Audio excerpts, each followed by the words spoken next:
ರೂಪುರೇಷೆಗಳನ್ನ ತಯಾರು ಮಾಡಿ ನಿಮ್ಗೆ ನಾನು ತಿಳಿಸ್ತೀನಿ. ಸರ್, ಈ ಗೃಹಲಕ್ಷ್ಮಿದು ಹಣ ಬಗ್ಗೆ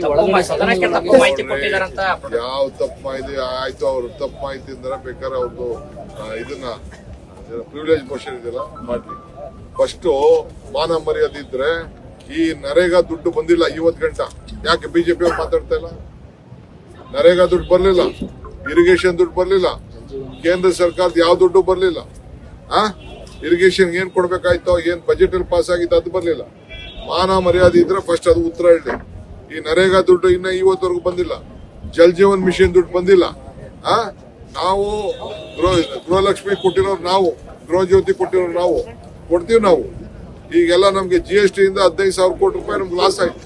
ಯಾರು ಕೊಡೋರು ಅದನ್ನ? ಇನ್ನ ಕೇಂದ್ರ ಸರ್ಕಾರ ₹1 ಕೊಟ್ಟಿಲ್ಲ. ಏನ್ ಗೃಹಲಕ್ಷ್ಮಿ ದುಡ್ಡು ಏನು ಇವರು ಲಕ್ಷ್ಮೀ ಹೆಬ್ಬಾಳ್ಕರ್ ಏನು ತಿನ್ಬಿಟ್ಟಾಡ? ₹1 ಲಂಚ ಇಲ್ಲದೆ ಎಲ್ಲರ ಅಕೌಂಟ್ಗೆ ಹೋಗಿ ಆಗ್ತಾ ಇತ್ತು DBTಲಿ. ಆ ದುಡ್ಡು ಬರ್ತಾ ಇದೆ, ದುಡ್ಡನ್ನು ಟ್ರಾನ್ಸ್ಫರ್ ಮಾಡ್ತಾರೆ. ಎಷ್ಟೋ ಕೆಲವು ಸಂದರ್ಭದಲ್ಲಿ ಈಗ ಒಂದೇ ಸತಿ ಕೊಟ್ಬಿಟ್ರಪ್ಪ ಬೇರೆ ಸ್ಟೇಟ್ ಅಲ್ಲಿ, 1 ವರ್ಷದೆಲ್ಲ ದುಡ್ಡು ಒಂದೇ ಸತಿ ಕೊಟ್ಬಿಟ್ರು. ಹಂಗೆ ನಾವು ನೋಡ್ತೀವಿ ಅದೇನೇ ಆಗಿದೆ ಅಂತ ನಾವು ನೋಡ್ತೀವಿ. ಎಲ್ಲ ಮುಚ್ಚು ಮರೆಯಲ್ಲ. ಒಂದು ತಿಂಗಳು ದುಡ್ಡು ಕಲೆಕ್ಷನ್ ಆಗ್ಬೇಕಲ್ಲ ಬ್ಯಾಂಕ್ ಅಕೌಂಟ್ಗೆ. ಈಗ ನಾನು ಕಾಂಗ್ರೆಸ್ ಆಫೀಸಲ್ಲಿ ಸಂಬಳನ ಕೆಲವು ಟೈಮಲ್ಲಿ 1 ತಿಂಗಳು ಲೇಟಾಗಿ ಕೊಡ್ತೀವಿ.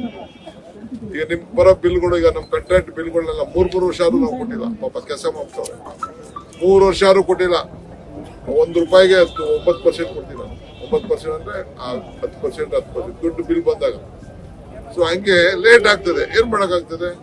ಯಾರು ಪಾಪ ಯಾರು ದುಡ್ಡವ್ರು ಯಾರು ಇಲ್ಲ. ಇವರು ವಿರೋಧ ಮಾಡಿದವರು ಇವರು. ಗೃಹಲಕ್ಷ್ಮಿ, ಗೃಹ ಜ್ಯೋತಿ, ಪಂಚ ಗ್ಯಾರಂಟಿನ ಮಾಡಿದ್ರು. ಈ 5 ಬೆರಳು ಸೇರಿ ಕೈ ಮುಷ್ಟಿ ಗಟ್ಟಿ ಆಯ್ತು. ಈ ಮುಷ್ಟಿ 5 ಗ್ಯಾರಂಟಿ ಸೇರಿ ಕೈ ಗಟ್ಟಿ ಆಯ್ತು. ಅದಕ್ಕೆ ತಡ್ಕೊಳಕ್ ಆಗ್ತಾ ಇಲ್ಲ.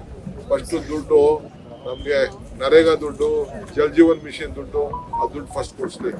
ಇರಿಗೇಷನ್ ದುಡ್ಡು ಕೊಡ್ಲಿ, ಪರಿಹಾರದ ದುಡ್ಡು ಕೊಡ್ಲಿ. ಅದ್ರ ಬಗ್ಗೆ ಮಾತಾಡ್ಲಿ. ಸರ್, ಸಂಬಂಧಪಟ್ಟಂತ ಸಚಿವೆ ಕಾಣೆ ಆಗಿದ್ದಾರೆ ಅಂತ ಟ್ರೋಲ್ ಮಾಡ್ತಿದ್ದಾರೆ ಸರ್. ಇದೇ ಕ್ಷೇತ್ರದಲ್ಲಿ ಇರೋದು ಅವರು, ಇದೇ ಕ್ಷೇತ್ರದಲ್ಲಿ ಇರೋದು. ನಿನ್ನೆ ಎಲ್ಲ ನಾನು ನೋಡಿದಿರಪ್ಪ. ನಾನೇ ಉತ್ತರ ಕೊಡೋಣ ಅಂತ ದಾಖಲೆ ತರಿಸ್ಕೊಂಡೆ, ಅದ್ಯಾಕೋ ಎತ್ತಿಲ್ಲ.